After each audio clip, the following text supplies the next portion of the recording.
Corona महामारी के इस संकट के दौर में जिले के किसानों की हालत दिनों दिन बिगड़ती जा रही है। लिहाजा किसान प्रकृति के मार को झेलते हुए समय पर खेती धान की रोपनी का कार्य नहीं निपटा पा रहे। वहीं दूसरी ओर सरकार व स्थानीय प्रशासन भी किसानों पर मेहरबान नहीं दिख रहे। अधिकारियों की माने तो जिले में धान रोपाई हेतु सिंचाई की उचित व्यवस्था एवं किसानों के लिए के माली हालत में सुधार लाने हेतु विभिन्न तरह की योजनाएं गतिमान हैं। वहीं दूसरी ओर किसान सरकारी लाभ नहीं मिल पाने की अपनी दर्द भरी दास्तां बयान कर रही है। देखना यह होगा कि कोरोना काल में जिले के किसान प्रकृति के सहारे धान रोपाई का कार्य पूरा करते हैं या सरकारी तंत्र उनके लिए मददगार साबित होगा। बहुत ही जल्दी आपका ये रोपनी चालू हो गया और रोपा हो जाएगा। इस संदर्भ में आप बताइए कि कितना एकड़ की भूमि का आपने ये रोपा किया? करीब 5 एकड़ भूमि का लोग सिंचाई करके धान रोपनी कर रहे हैं। तो आप इस कोरोना महामारी के संकट के समय में आप जो इस तरह खुले बिना मास्क लगाए या खुला बदन जो काम कर रहे हैं, इसके लिए आपको कोई एहतियात बरतने के लिए कोई निर्देशित नहीं किया या कुछ इसका भय नहीं है आपको? सर, भय किस चीज़ का? हम लोग प्रतिरोधक क्षमता है, हम लोग डरते भी हैं और काम करते भी हैं। क्या करें, हम बिना खेती करने से तो हम चलेगा नहीं। इसलिए जैसा हो, कभी मास्क लगाते भी, कभी गमछी रखते हैं और कर रहे हैं खेती।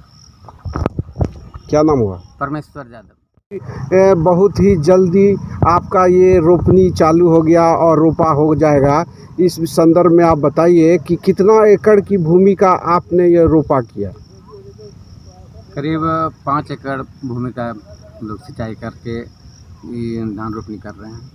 तो आप इस कोरोना महामारी के संकट के समय में आप जो इस तरह खुले बिना मास्क लगाए या खुला बदन जो काम कर रहे हैं, इसके लिए आपको कोई एहतियात बरतने के लिए कोई निर्देशित नहीं किया या कुछ इसका भय नहीं है आपको? सर, भय किस चीज़ का? हम लोग प्रतिरोधक क्षमता है, हम लोग डरते भी हैं और काम करते भी हैं।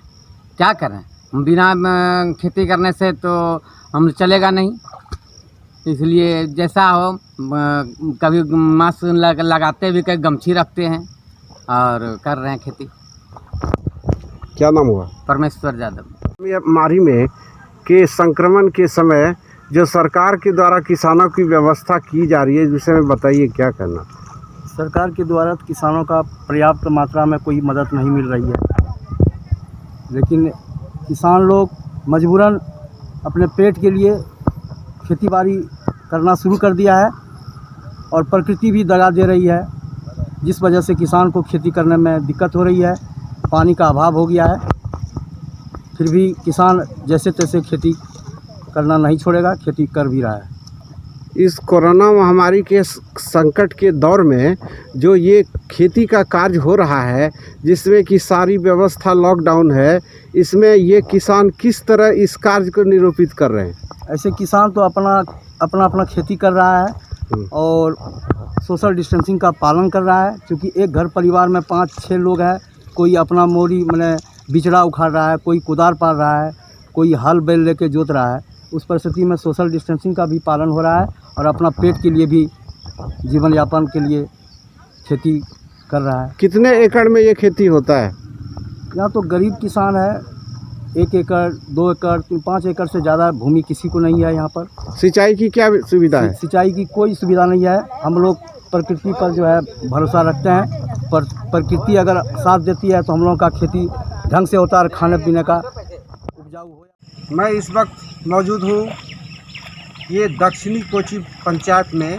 ये वैसे तो ये बांका प्रखंड फुल्लिक डूमर प्रखंड के अंतर्गत आता है और आप देख सकते हैं कि यहाँ के किसान अपने कार्य को किस तरह से अंजाम दे रहे हैं। आप देख सकते हैं कि खेती का काम चल रहा है और अपने काम को वो अंजाम देने के लिए वो हमेशा इसके लिए तत्पर है। इनकी जो अंदर की क्षमता है, जिसको इम्यून पावर कहते हैं, जिसको कहते हैं अंदर की शक्ति, इसके विषय में इन्होंने कहा कि कोरोना महामारी में मैं इससे तो सहमता हूँ, लेकिन मैं जो हम शारीरिक श्रम मैं जो करता हूँ इसके लिए हमारी शक्ति बढ़ जाती है। और मेरा एक ही उद्देश्य है कि जब मैं अन्न उपजाऊँगा तभी संसार खाएगा।